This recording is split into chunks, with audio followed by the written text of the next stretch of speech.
What is going on, Notre Dame fans? Mike Singer and Todd Burlage from blueandgold.com. We are live on YouTube. Appreciate the folks who are joining us live here and to the folks who are watching it back. Todd, let's just get right into it. 32 to 29. Vegas had the spread at 17. Vegas is stupid. Didn't they know to put it at like 2.5 points? I mean, what's your reaction to this game, Todd? Yeah, Vegas usually pretty smart. I'm perusing my media guide here, trying to figure out how nervous I've been in the last 20 years of covering this team. And really, other than the Bush push, especially early in the season, I've never been so. Michael, this was obviously a game Notre Dame couldn't lose, and they darn near did, but they pulled it out 32-29. 2-0, not the prettiest 2-0 in the world, but hey, we move on. Wow, what a game, eh? Yeah, we got a comment here on YouTube. Anthony says, "Hey, survive in advance." Like that's, I guess that's it. Just survive and advance. Get to the next week. I know you'll have a good point, kind of looking back to the 2018 season. Was thinking about that as well. Again, appreciate everyone joining us here. We will basically how the show is going to work.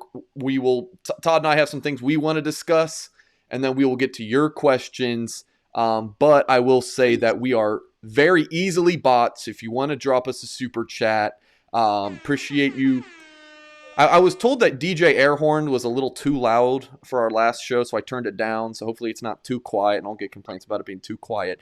So if you want to drop us a super chat, we will take your question right away. So Paul, if you got a question for us, make sure you let us know. Really appreciate the super chat. Go back and take a look at the stats. Jack Cohn, 21 of 33, 239 yards, 2 touchdowns, had the pick 6. Tyler Buckner, 3 of 3, 78 yards, touchdown. Todd, do you want to start by going to Buckner and what he provided in this game, or do you want to go to the last drive of the game? What do you prefer here? I think the 800-pound gorilla in the room, Michael, is certainly the quarterback situation for Notre Dame. I mean, when you look at the numbers, Cohen, 21 of 33, respectable, 239, couple TDs, but a pick 6, and then the fumble as well. And then Tyler Buckner, he only threw 3 passes, completed all 3 of them for 78 yards. But his running game, his running dynamic was amazing, 7 for 68 yards. Michael, I'm going to end up throwing this back at you, but I said before the season started that it was important for Brian Kelly and the Notre Dame offensive staff to get Buckner some situational work. That said, I did not expect them to give Tyler Buckner situational work inside the 10-yard line at one point. He made good on it, made a touchdown on it. Let me throw it back at you, Michael. Is there a quarterback controversy brewing at Notre Dame? Obviously, I've been thinking about this all game. My answer to that is I don't know what Kelly and Reese are thinking, but I can tell you that it's going to be a major discussion with the media. Brian Kelly is going to be meeting here with the media in just a few minutes, and I'll provide any updates. He's going to be asked about it. That's going to on Monday. He's going to be asked about it Thursday. It's going to be a ton of. If anyone has the balls to ask, is there a quarterback controversy with all the media members? I'm sure somebody will ask it. What do you see against Purdue? Is this going to be a normal thing? What does this mean for Drew Pine? Right, He's the number 2 guy in the depth chart. Here's my thought on this going into Todd. So I think Notre Dame planned, look, Toledo might keep this game closer than we anticipated, but we're going to win by, 10, 15, 20 points, and we're going to get Tyler Buckner some work. We're going to go out and see what he's got. I don't think they anticipated we need Tyler Buckner to win this game. They don't win this game, in my opinion, without Tyler Buckner. 3 of 3, 78 yards and a touchdown. Look at that quarterback rating. exactly, and I couldn't agree with you more. They went. I totally agree with you. You know what? You're a 17-point favorite. We'll get into the second half. Maybe we'll even, we'll mix him in the first half like we did. But to get the production out of him, especially on the ground, was amazing. But you're right, Michael.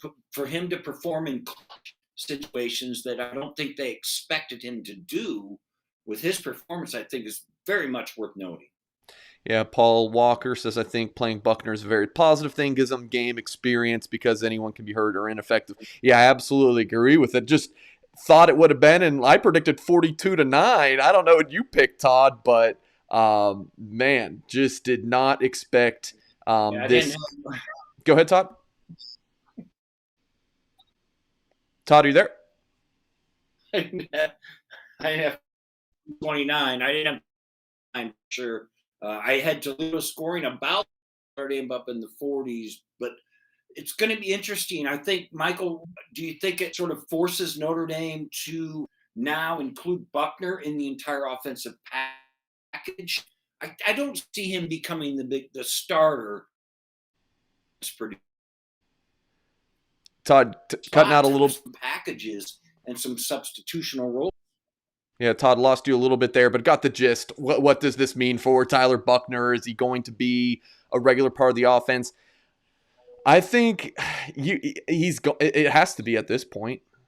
I mean, and it's not I don't know if it's an indictment on Jack Cohn as much as an indictment on the offensive line. That offensive line for Notre Dame struggled today. Michael Carmody struggled, and then he goes down, and then you're down to Tosh Baker, who's your third, at least, but before the start of the season, your third string Right. left tackle. I do want to give Tosh Baker some love though on Mayer's touchdown, the go ahead touchdown pass to Cone pass to Mayer. Baker and Lugg both sealed and allowed Cone to step up in the pocket. Baker actually got a pancake. So yeah, I mean, Pierre's comment here, doesn't matter who the quarterback is until they fix the O-line. Like, I agree. Otherwise, Notre Dame is in some deep crap because they can't run the football. Let's take a look at the rushing stats. Just not pretty. 39 of 132. I mean, at least they clipped 100 yards. 3.4 yards per carry. Now, when you take out the sacks, obviously college football doesn't.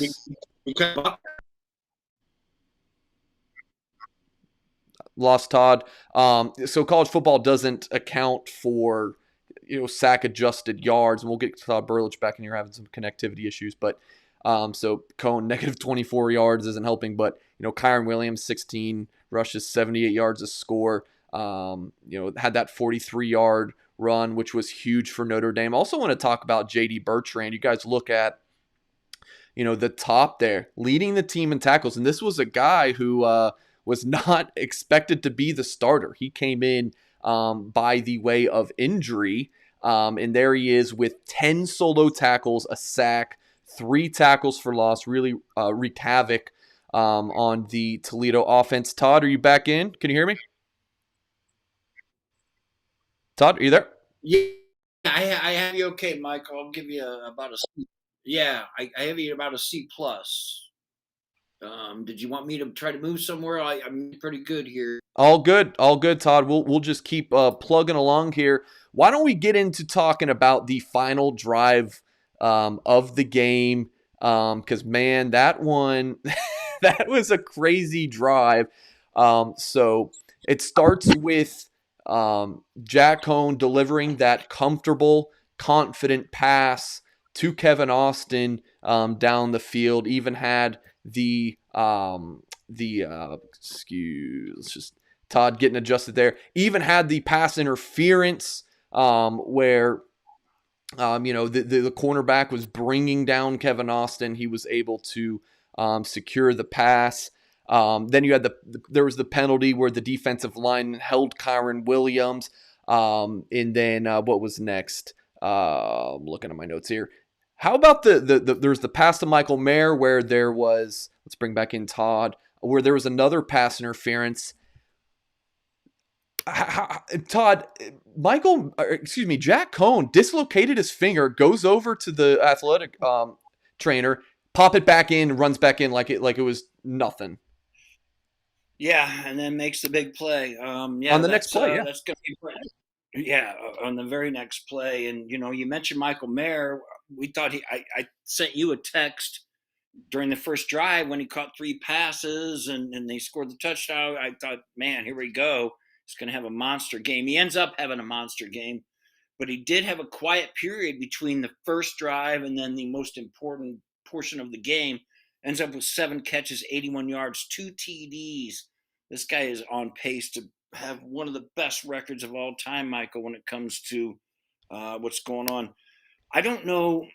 To me, while we still kind of work through this receiving core, this wide receiving core, and now some quarterback uncertainty, the one stability, the one rock in this offense is obviously Michael Mayer. Yeah. He will be first team All American. I think he's going to have the best year for a Notre Dame tight end of all time. But again, I mean, the uncertainty along the offensive line and really, what we're going to do at quarterback remains to be seen. So that's something I want to discuss, and we will. I want to further dive into that comment. We do have a super chat to get to from Ryan Bolin, and he says if play that DJ Airhorn got to. If Notre Dame continues to perform like this, I think they could potentially lose at Wisconsin on September 25th, and not again win until November. I think potentially lose to Wisconsin that's a kind thing. I mean, it's like a 50-50 game going into the season now, even though Wisconsin lost to Penn State. I think it's very much possible that Notre Dame can lose to Wisconsin after seeing Notre Dame these first couple of games. And, I mean, could they go winless in October? I mean, I think after seeing that Toledo game, everything is on the table, Todd. I mean, any extra thoughts here on Ryan's comment? For sure. Actually, I'm glad you brought it up because it was a talking point that I wanted to discuss. Okay, so you really need to get by Purdue. You're going to be a multi-touchdown favorite in that game. But then the next 5 games are where we're going to define Notre Dame and its season. And it starts with Wisconsin. And then in Cincinnati at home, obviously Wisconsin at Soldier Field. Cincinnati at home, at Virginia Tech, no gimme, home against USC, and home against North Carolina. All 5 of those opponents between, September 25th and October 30th, all 5 of those opponents were ranked heading into this weekend. So if you're flirting around with Toledo and you're messing around with Florida State, although that was a great win, I shouldn't diminish that win. That's not fair. But you better take care of some business with Purdue. You better figure out what's going on in that left tackle situation, because when you get into that gauntlet of Wisconsin, Cincinnati, Virginia Tech, USC, and North Carolina, any of your deficiencies are going to be exposed, and exposed big time, more than these early opponents. What do they do on the offensive line? I mean, all right, let's just spitball this one. I think you need to hide, whether it's, I don't know the extent of Carmody's injury, but regardless, I think you need to hide one of Carmody or Baker. So, I mean, maybe that's right tackle, and that's not even hiding them because that's still such an important position. But Jack Cohn or Tyler Buckner, whoever's that quarterback, needs to be able to trust their blind side. So do you move Josh Lugg over there? Does Jarrett Patterson move over to a tackle position and then move Zeke Correll to center? I had some buddies text me during the game that were there and said that Kane Madden was terrible. Like, they just did not think that Kane Madden had a strong game. We haven't really. I feel like Zeke Correll's been solid. I haven't really seen many replays or announcers, being critical of Zeke Correll. He's just not really being called on. I don't know, but that's a struggle. Yeah, I mean, to not be called on as an offensive lineman is really the best compliment you can get. It's when they're talking about you. That's when the problem is. Michael, you give a great bunch of scenarios there. They have to improve that left side. Is Lugg the answer? I would see a Patterson maybe out there. But boy, when you're rebuilding an already rebuilt offensive line before game 3, That doesn't sound like great continuity to me. I have been unimpressed with Kane Madden. I was in camp. I watched him get blown away on numerous times, and I have no insight on this, and I'm probably speaking out of turn, but I'm going to do it anyways. I felt like Kane Madden was promised something that maybe he didn't deserve, and I think that those fruits are showing at this point. Okay. Super chat from Dominic dropped us a buck. We really appreciate that. Man, what we were talking about something I wanted to go back to, but it's now escaping me. But Notre Dame 32, Toledo 29. Well, I mean, what are your thoughts, Michael? I appreciated your insight on how do you rework this offensive Yeah, line? I think you have to. Do you move? Yeah, So yeah. now, I tell think me, you have to shore up the left tackle position. You have how to. would you It's just too structure it? darn How would important. you structure it? Oh, okay. You know what? I wanted to go back to your comment now that Michael Mayer's up on the screen. I remember what I wanted to talk about. You said that's the one sure thing you know about on this Notre Dame offense. You got to throw in Kyron Williams. It's not a sure thing that he can gain a ton Fair of enough. yards, but Fair enough. him in space, put him at slot receiver. I mean, that's definitely a sure thing. I would still. I mean, we are seeing some comments of people, sleeping on Jack Cohn a little bit. Maybe not sleeping on, criticizing, whatever it is, calling him too one-dimensional. I still am a believer in Jack Cohn. He led that team to a game-winning drive. Stats have been pretty darn good through a couple weeks. Made a bad decision forcing the ball to Michael Mayer. Had the strip sack on him. But, I mean, the quarterback, I mean, when those guys make mistakes, I mean, it's pretty glaring. Just like it is with a long snapper or a field goal kicker. Like, it's kind of just one of those things. Sure. But the quarterback's such an important position, so that one gets called out upon a good bit. But I'm still on the Jack Cohn train, even though I don't like two quarterback systems. I do not believe in them. I feel like if you have two quarterbacks, you have no quarterbacks. That's saying, but I still feel good about Cohn, and I think you feel really good about the defensive line. It's been I mean, that pass rush has been pretty good the past couple weeks. And I feel really good about J.D. Bertrand and Kyle Hamilton. The rest of the team, I'm not sure about right now, Todd. Yeah, fair enough. And when you go back to the quarterback conversation that you started, it was strange to see Cohn be so poised and really terrific in spot situations and important situations against Florida State, and then not to see it so much today. But it's like you said earlier, Michael, it really goes back to this offensive line that just has no identity, can't get the running game going. And now with the Carmody injury, now it's in total flux. This is an important, obviously, and I'm not telling anybody anything they don't know. They have got to get this under control here, get this running game going a little bit, not a little bit, but man, again, this big part of this big boy meat part of the schedule is coming up fast. And when you're talking about a big boy Big Ten team versus a solid, a wonderful MAC team, boy, oh boy, the difference is night and day. Got a super chat here from Ethan Kaufman saying 12 years in and struggling to beat Toledo at home. This is an embarrassment. Every year there's a game like this. Mark it down. Purdue will win. Thoughts, Todd? Yeah. I mean, there are, and I think we all have to take into consideration that Notre Dame has a new quarterback. They're trying to find their way. Obviously, a rebuilt offensive line and a lot of new faces on defense. So it takes a second. We referenced 2018 with the tough win against Michigan to open, and then the ornery game against Ball State in game 2. And then Michael off the air, you mentioned, then they struggled with Vandy in game 3 that season. Yet they were a playoff team. So I don't think I don't think we need to start panicking or anything.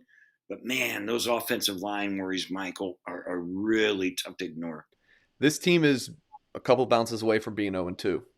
It just is. I mean, it's 2-0, so that's why you're not panicking.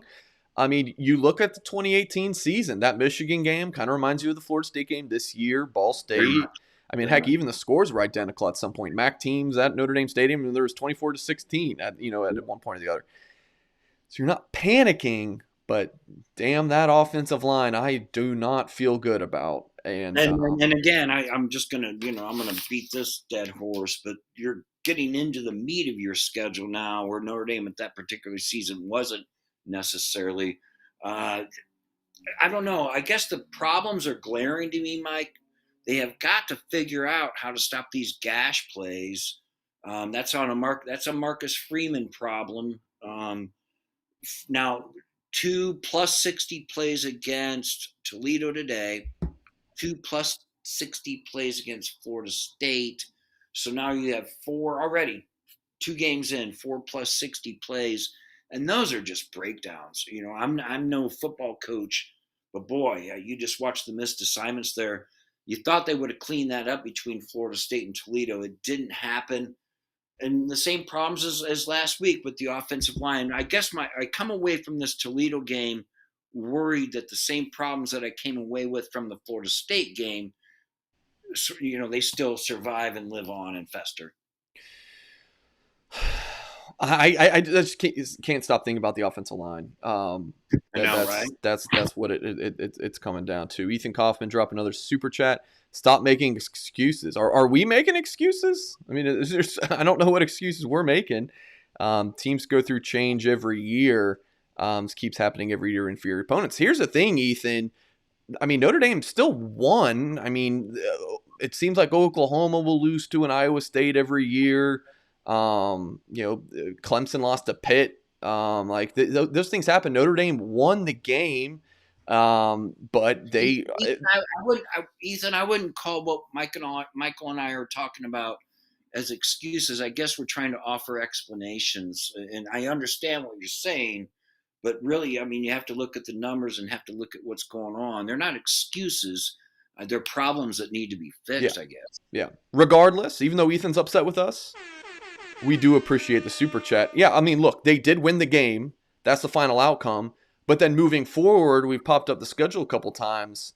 There is a ton to be very concerned about. Like anyone coming in this chat and being like, hey, that was a great MAC team we beat. Hey, Notre Dame football, I'm feeling great. Like, you're crazy, because there's no reason to feel great right now if you're a Notre Dame fan.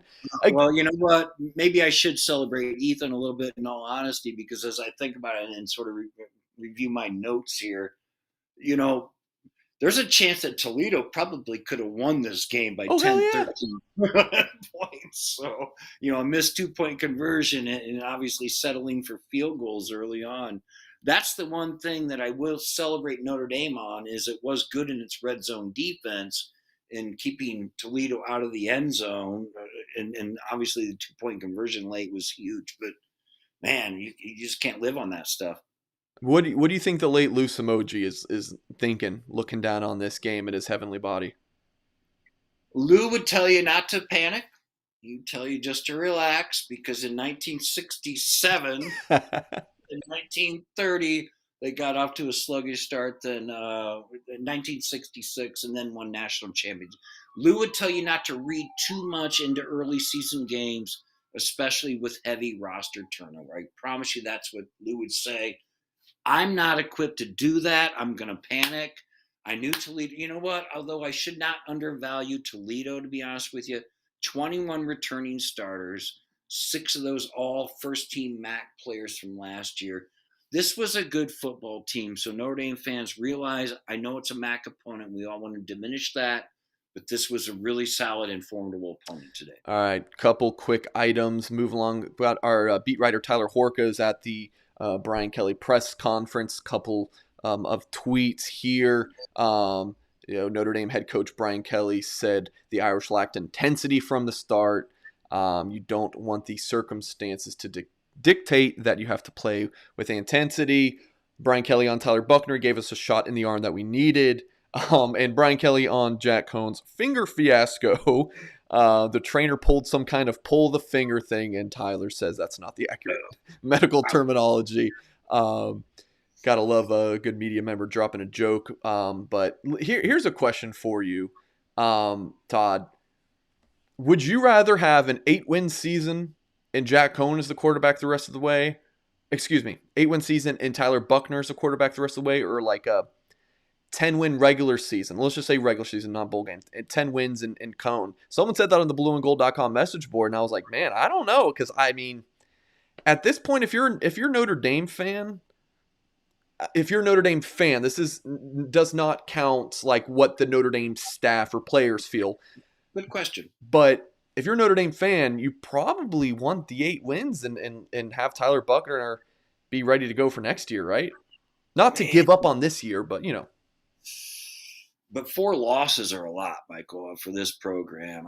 I'm going to struggle with forfeiting 4 losses just to bring Buckner along. And in all honesty, after what I saw today, I'm not sure you have to do that. Why do we have to talk about 4 losses with Tyler Buckner when maybe you could talk about 0 losses with Tyler Buckner? I'm not trying Okay. I'm not trying to create a quarterback controversy today, but I almost felt like with this revamped and now injured offensive line, is there a place for a guy that can move around like this instead of a stationary, prototypical pocket quarterback? I don't know. When you're trying to rework your line, maybe you need a guy like Buckner. It showed a little bit today. I don't want to put all my stock in that because obviously opponents, they look into film and they can get a grip now on Buckner that they didn't have before. But in all honesty, Michael, he provided something that Jack Cohn doesn't. Yeah. Got a few super chats to get to. Wanted to pop up this tweet from Patrick Angle from the press conference. And we will have the press conference highlights posted on our YouTube channel once we are done with the live show. I'll get cranking on that. Kelly on the offensive line. We don't need Jarrett Patterson at tackle. What we need is to keep working with those guys. When he says those guys, like the ones, the 5 that are out there right now. From left to right, you got Carmody / Tosh Baker, Zeke Correll, Jarrett Patterson, Kane Madden, Josh Lugg. Whatever Brian Kelly says, Brian Kelly, he knows a hell of a lot more about it than I do. But, if you're getting that kind of work out of Carmody and Tosh Baker today at left tackle, if you're satisfied with that and you can improve that in a week before Purdue, go get him, coach. It's kind of one of those things where you're like, I disagree, but also a hell of a lot more football than me. Absolutely. But we can still disagree for sure. Appreciate everyone live with us. Got a huge group with us, so appreciate you guys. Hit that thumbs up if you have not yet. Help support what we're doing here at blueandgold.com. Ethan, continuing to drop the super chats. Appreciate the support. And you got a very cute dog there. So he says, last thing, Mercer played Alabama close for a quarter. Notre Dame would be down double digits. My point is staff has had trouble in big games and against lesser teams. Todd, I'll give this one to you. Okay, yeah, obviously Brian Kelly. The knock on Brian Kelly is his inability to win the big ones. He's not won a playoff game here, and so on and so forth. So we can chat about that all we want. Did beat Clemson at home last year, so got the monkey off his back a little bit there. You know what? As far as the lesser teams things are concerned, Ethan, it just for whatever reason, be it Notre Dame's ability to play down to its opponents, or Notre Dame's lesser opponents to play up to Notre Dame. That has been an ongoing theme for decades, man. I've been covering this team for 25 years, and that will never fail. And trust me, Toledo was a worthy opponent today with 21 returning starters. For me, look, I'm a media member. I didn't grow up like a diehard Notre Dame fan, so I feel like I can take a step back and maybe provide a little bit more context. Mike? What's that? Hell are you from? Where are you from? I'm from Atlanta. Okay, so yeah, did you know where South Bend was? Of course I did. Come on. Love college football. But so this is where I kind of stand on it. Notre Dame post 2016 has not lost one of these games. Louisville game was ugly. Ball State, Toledo. You go Virginia Tech even in 2019. Ugly, but they have won them. And that's something I really learned from the late, great Lou Emoji. Was like, man, for all the games that Brian Kelly loses those big ones, They win the ones they're supposed to, even if it's not pretty, and they survive in advance. Like we've had a ton of comments. So when you look at it from just this game, they won and they can improve. But there are just so. But the other side of this, there are so many problems that you're concerned with that when you do have that late September through October stretch with those Sure, darn good sure. teams, USC, UNC, Cincy, you're very concerned. No, Todd, comment? Yeah, and this isn't anything we haven't done before, Michael, for sure. I mean, the beauty of college football is our emotions swing so much from week to week, play to play. I mean, in the first half, Notre Dame can be the worst team in the country, and then with a good second half, oh my word, they're championship qualified. I mean, that's why I love this sport more than anything. It's the emotion swing from week to week. So I guess what we have to do is realize we're sitting here in mid-September. Notre Dame is 2-0, and I don't necessarily think that playing on the road and winning an overtime game against Florida State, even that you led it by 18 points in the fourth quarter, I don't think that's a bad thing. I think that's a learning experience. And I think today, with the effort that Toledo gave and went up against Notre Dame toe to toe, I think that's another learning experience. I think these are building moments. I know it sounds cliche because it probably is, but I think Notre Dame can learn from these, gain from these, and they're 2-0, Mike. Well, we're getting a ton of comments in the YouTube chat. People just loving up Peacock. Everyone absolutely loved the Peacock stream. That is definitely a joke. Yeah, I'm not seeing any of that. Super chat from Jacob Dunn. Hey, I got a laugh out of Todd. That's good. This is a really good question. What are the odds that Marcus Freeman and Jack Cohn are sleeper cells sent by Cincinnati and Wisconsin to weaken Notre Dame for later this year? I mean, come on. Do I'll you have a take that thought, one. Todd? I appreciate the super I chat, do. Jacob. Okay. I do. I was on the dark web, and absolutely, it looks like the real deal for sure. And Jacko doesn't seem all in to what he's doing at all, and Marcus Freeman doesn't either. So, indeed, I think that as a pick'em game, I think you're onto something, Super Chat. I appreciate it, Jacob. And I hope you're making a joke too. If you weren't, uh, hey, I don't know. Maybe you know something that we don't. And a super chat from Jim McCarthy. Really appreciate the support in all of our shows, Jim. So let's look at a little bit of like a glass half full, glass half empty takes. Okay. So this is what I wrote about in the third quarter. So could certainly be updated since then, but so here I'll start with the glass half full. Toledo's probably the best team in the MAC. Notre Dame was coming off a short week, emotional win, tons of injuries. Lawrence Keys leaves the team. That's kind of like the glass half full look at it. And then, you like things that you saw from Tyler Buckner, JD Bertrand, some of those guys. Glass half empty, Notre Dame has taken a step back from last year's team. I mean, can you look at this year's team so far through 2 games and say they're better than last year? Right now, don't think so. I think a lot of Notre Dame fans miss Ian Book right now. And again, I'm on the Jack Cohn train right now. I'm not banding it right just yet. But with this team, it's like Notre Dame kind of is using Jack Cohn and Tyler Buckner, and they just want that person to become one. And what is that? That's Ian Book. So it's kind of funny there. The defense has given up a ton of big plays. I actually had in my notes, first quarter wasn't very good, and then first half really, and then that third quarter bounced back and was looking really strong, and then they give up back-to-back touchdown drives. Yeah, exactly.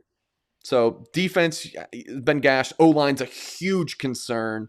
And then I wrote down the D-line has been good. That goes back to glass half full. I like what I see from the D-line. So do you have any? I'm kind of putting you on the spot there, Todd. But glass half full, glass half empty. I'm gonna pull up the drive chart, so our viewers can see that as well. I'll start with Toledo there. Glancing on my shoulder here, I touched on it a little bit earlier, Mike. For Notre Dame to keep Toledo out of the end zone there and hold them to field goals, a couple field goals in the first half. that ended up being very significant, and then holding them out of that 2 point conversion. Everything you mentioned is spot on. This offensive line needs reworked. We still haven't seen the sort of the outcoming party of Kevin Austin. We're still waiting on that. Michael Mayer, as steady as can be, I think he's going to end up with one of the best single season uh, averages for a tight end of all time. It's everything you mentioned. I mean, I guess the problems are glaring right now. It's the offensive line, and what is this going to look like? And it was interesting that Brian Kelly said in this press conference that apparently he's not looking at Patterson as a tackle. Boy, that would be the first move I'd make. I mean, you can move Carell to center and go from there. Josh Lugg, you can plug and play anywhere. You love this Kane Madden guy who I'm still unimpressed with. And then, you have Tosh Baker at the other guard. To me, the offensive line rebuild, and again, I'm not in the locker room or know what's going on. I just think you have to get Patterson out of center. I just feel like you have to, because that left tackle was a disaster today. Yeah. I mean, what Jared Patterson was recruited to play tackle, but I wonder if the coaching staff just doesn't think he's a left tackle. Maybe they just don't think he's a tackle. So that certainly could be. I guess I just, I feel it's just such an important position, and you get such a leadership and quality player there. Maybe if he's not built as an NFL tackle, great. But man, for plug and play right now for the Irish, I don't know that you're left with any choice. You have to get somebody reliable, a captain. For nothing else, to give Jack Cohn the confidence that's behind him, because he certainly didn't have that. You can't have your starting quarterback looking over his shoulder, wondering what the hell's going on behind him. And I think unless somebody other than Patterson is out there, I think you're asking for that problem, Mike. And a super chat from Daniel Henderson. And he says that this isn't a half full or half empty glass. This is the parent class. Another dang thing the kids are too lazy to put in the dishwasher. You're a parent. Do you get that comment?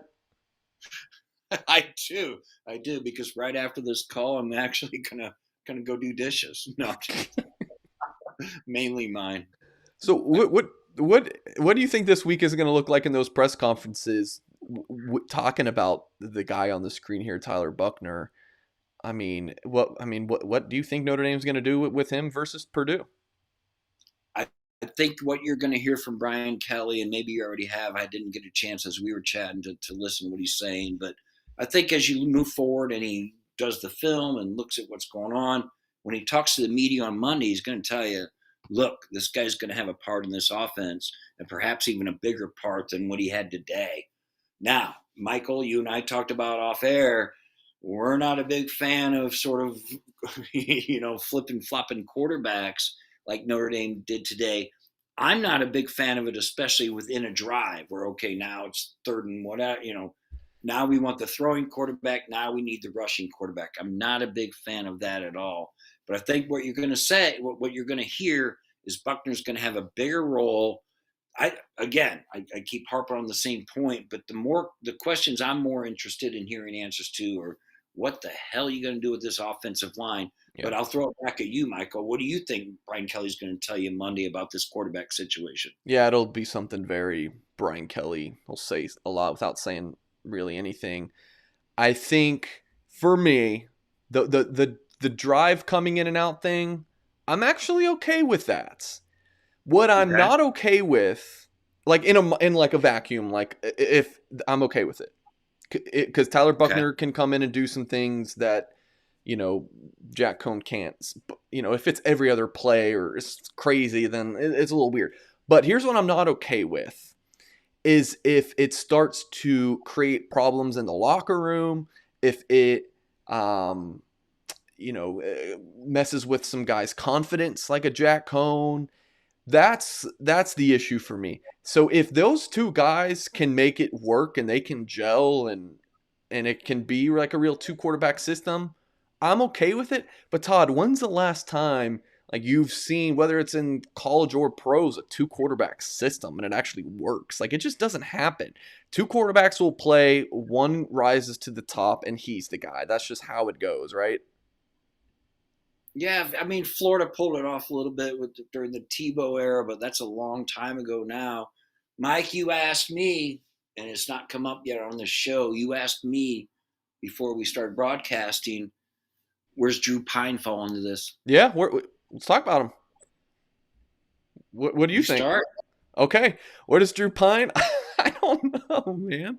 If I'm Drew Pine, I'm not feeling great. Like if Jack Cohn goes down going into the season, you think, all right, if he goes down, I'm in. Like I'm the guy.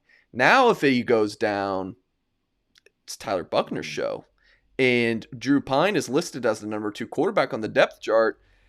When Notre Dame sends out another one this week, is it Buckner at 2 now? Like what is Tommy Rees? I know Rees loves Drew Pine, Ooh, that's but a good. Oh, that's a good thought.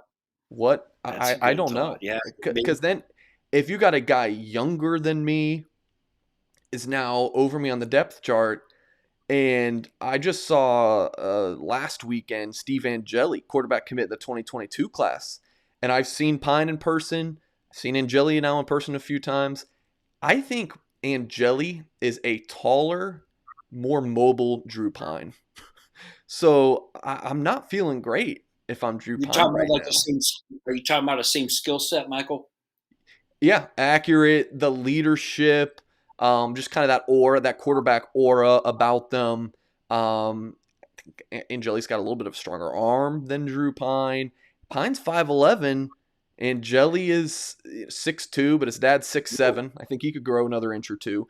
Buckner's what, like 6'1" and 5'8". Buckner's not even that tall, but heck, he's not 5'11" and 3/4. I love Drew Pine. I'm a Drew Pine guy. Like, I've really been very supportive of him, but when you look at this objectively, there's not. I don't know how you feel about that. Yeah, it just seems like he's a quarterback that with Cohn's transfer that the Irish coaches didn't have faith in putting him as the QB1. Man, it looks that way, and we were all speculating on it in the preseason, even though Pine is number 2 behind Cohn.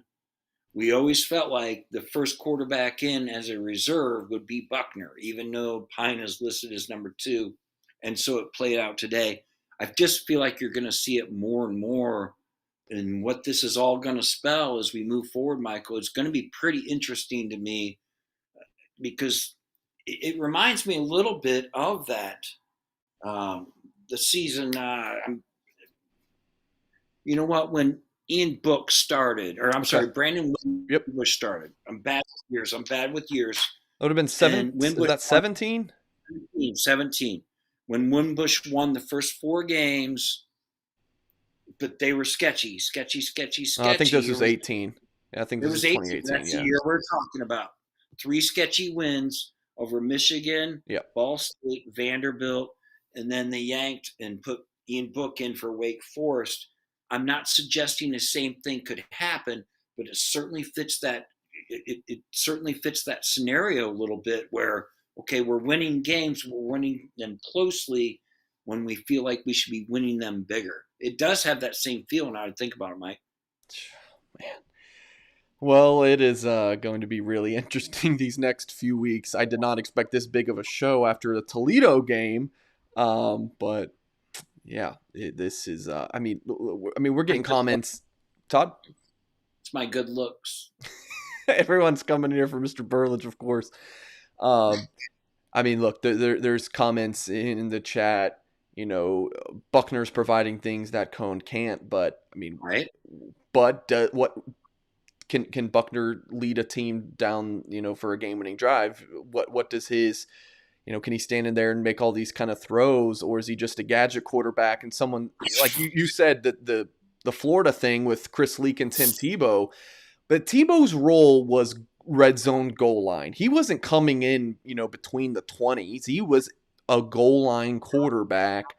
Buckner today was not a goal line quarterback. So that's kind of where I'm at on that. But we'll get into fair point, Mike. we'll get into questions. So Go ahead and drop questions in the YouTube chat. Yeah, I mean, we'll pop on the stats here. I mean, we've talked a ton just about the offense and the quarterback play. Defensively, are you with me on the D line? Like, look at the sacks. I mean, I know it was Toledo, ton of returning starts on the offensive line, Yeah, 5 yeah. Great. sacks. Yeah. I mean, good pressure, and I mean, I'm very high on JD Bertrand right now. Yeah, he was amazing again today for the second week in a row. I think if you want to make an early impact player that you didn't expect, surprise player, Bertrand would be it. I've always been so high on Foskey. He just seems to spend time in opponents' offensive backfields. A lot of good looks up front. A lot of good looks really in the entire front seven. But man, it just seems to me like they're still a little bit uncertain in that defensive secondary. That's going to be that's to me that's still a little bit worrisome. With especially when we're talking about 460 plus plays given up already this season. Yeah, and talking about Foskey, seems to be making a living in the backfield. I think he's making a living at, like, isn't he playing a lot of inside linebacker now? Like, it's kind of puzzling. I know Notre Dame fans are not really excited about the 3-man fronts that Notre Dame's running. Right. Yeah. Heard that. That's something that Marcus Freeman ran a lot at Cincinnati. He ran 3-3-5 looks, but I feel like this team right now is built a little bit more, for the 4-3. So, all right, we will spend a few more minutes. We will take your questions. B Holland 11 asking about the defensive backs. I mean, looking at the Toledo passing attack, 17 of 27, 213 yards. Had the long of 66 to the Maddox, number 8. He had 9 receptions for 135 yards. I think that was the KJ Wallace. Was that the yeah? I'm pretty sure. Yeah.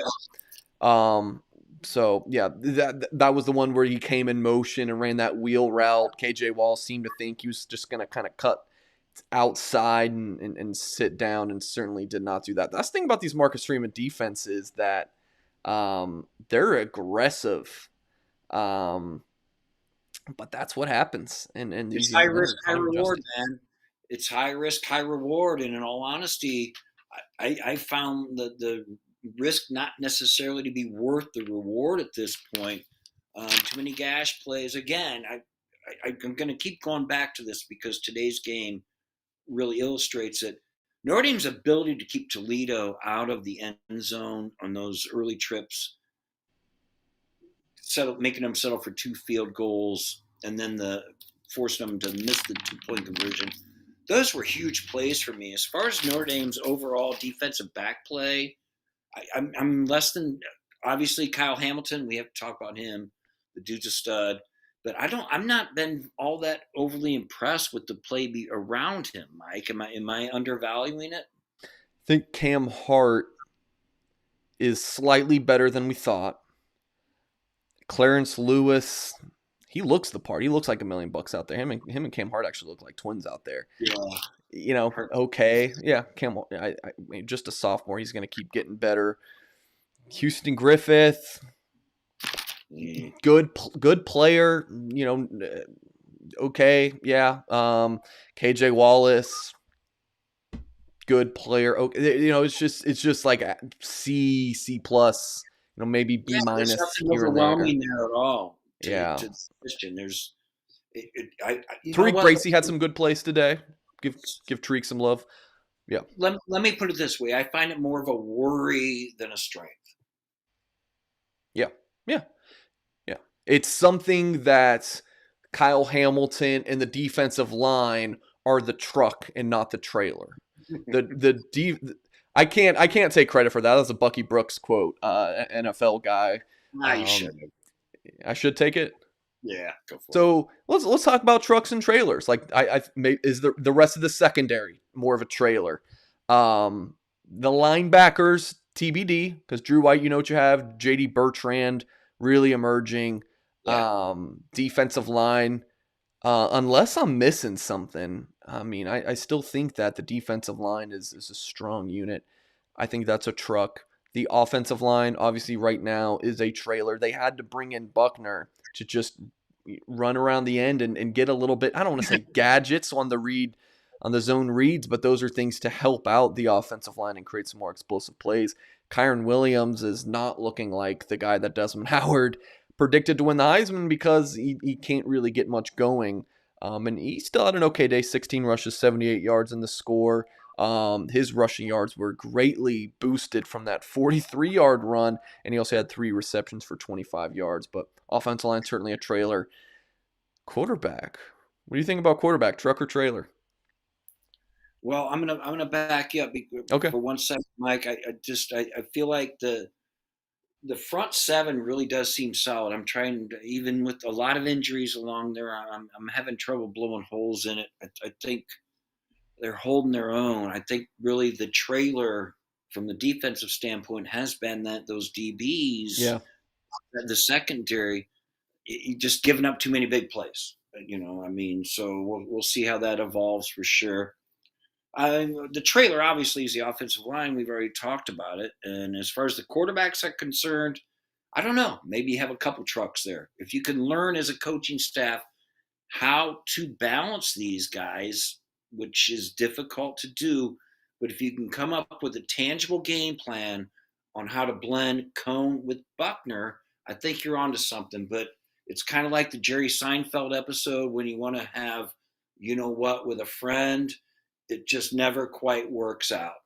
sure. All right, couple. Have you ever heard of Jerry Seinfeld?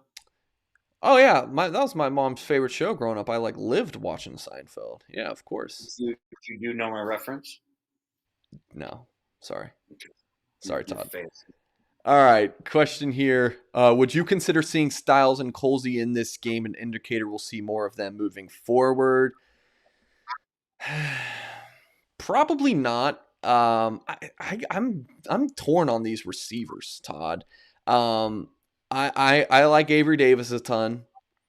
He's a guy though to me. He's not a game breaker. He's a guy. He's a good player. He's not a game breaker. Lenzy has flashes.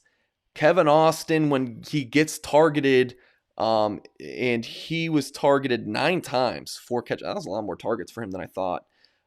Me too. He's a dude, but then like I'm just kind of on the receivers, like there's talent, but still so much to be unproven. Is it on them? Are they getting open, but there's no protection? Like I'm not sure. I still love Joe Right. Wilkins. He had that 14-yard reception on his lone target. Of course, he had the big touchdown against Florida State. So I don't know. I don't think you're going to see a ton of Lorenzo Styles and Deion Colsey unless there's an injury or those guys are just woefully underperforming. But it was good to see them both get their first college catch. You're going to have to take away the problem is when you're trying to spread around and project catches for receivers, you have to take 2 players out of the mix before you even start, and neither one of them are wide receivers, and that's Michael Mayer and Kyron Williams. So that narrows down your receiving opportunities because that's going to be Cone's absolutely 1-2 go-to guys. Yeah. Mayer, for obvious reasons, the guy's a stud, and Williams is such a great bailout option in a wonderful, check 1, check 2, check 3. I have Kyron out here. Yeah. So I think when you're talking about having a big impact wide receiver, it's going to be tough with the catches that are going to be spread around between Mayer and Williams. And we got a super chat from Alex. Says Marcus Freeman coaching seems to be an overrated Brian Van Gorder. His team is in serious trouble. Keep up the good show. Keep up the good work on the show, guys. Really appreciate that, Alex. And we've had some comments. I mean, even going back to the Florida State game, like I joked going into that game that for all the love that Freeman's got during the off season, like Notre Dame fans, you need to calm down because once Florida State kicks a field goal, you guys are going to hate them. But now, 38 points allowed against Florida State and 29 against Toledo. But also, there's a pick 6 in there. I mean, you can't. That's not Marcus Freeman's fault that Jack Hunt threw pick 6. So 22 points they allowed, unless I'm forgetting another. And there's short fields, that's on the Notre Dame offense. Like this is truly a team game. But I mean, it seems too early to talk about Marcus Freeman comparing him to Bryden to BVG, is it not? Yeah, for sure. And you know what? I'm glad that this point came up because Notre Dame really, for the most part, in my opinion, got punked on special teams today, as far as field position and everything else. Obviously, all's well that ends well, but at the same time, that Toledo's punter just really put Notre Dame in a bad spot on the field as far as position wise.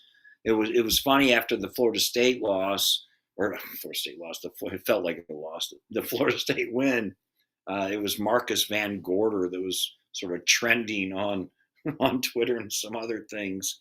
Again, we can't panic yet. I know there's concern. It's not what we all hoped.